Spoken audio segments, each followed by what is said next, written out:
بسم الله الرحمن الرحيم. قالوا أجئتنا لنعبد الله وحده ونذر ما كان يعبد آباؤنا فأتنا بما تعدنا إن كنت من الصادقين. قال قد وقع عليكم من ربكم رجس وغضب، أتجادلونني في أسماء سميتموها أنتم وآباؤكم ما نزل الله بها من سلطان، فانتظروا إني معكم من المنتظرين. فأنجيناه والذين معه برحمة منا وقطعنا دابر الذين كذبوا بآياتنا وما كانوا مؤمنين.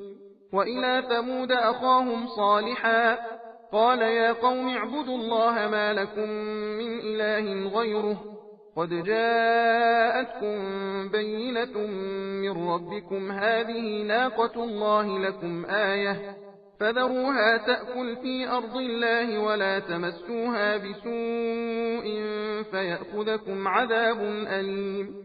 واذكروا إذ جعلكم خلفاء من بعد عاد وبوأكم في الأرض تتخذون من سهولها قصورا وتنحتون الجبال بيوتا فاذكروا آلاء الله ولا تعثوا في الأرض مفسدين.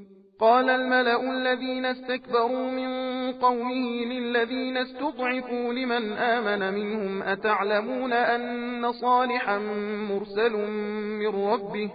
قالوا إنا بما أرسل به مؤمنون.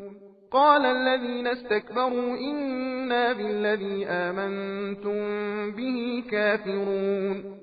فعقروا الناقة وعتوا عن أمر ربهم وقالوا يا صالح ائتنا بما تعدنا إن كنت من المرسلين. فأخذتهم الرجفة فأصبحوا في دارهم جاثمين. فتولى عنهم وقال يا قوم لقد أبلغتكم رسالة ربي ونصحت لكم ولكن لا تحبون الناصحين.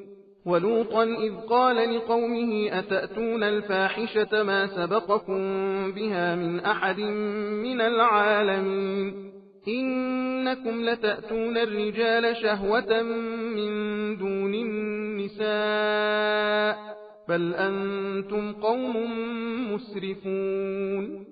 وما كان جواب قومه إلا أن قالوا أخرجوهم من قريتكم إنهم أناس يتطهرون. فأنجيناه وأهله إلا امرأته كانت من الغابرين. وأمطرنا عليهم مطرا فانظر كيف كان عاقبة المجرمين.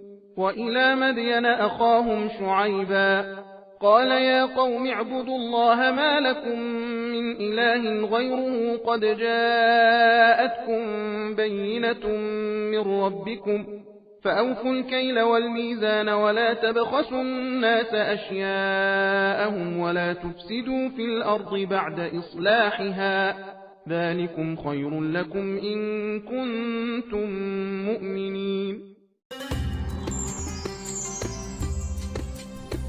सबील कुरान हिदायत का रास्ता।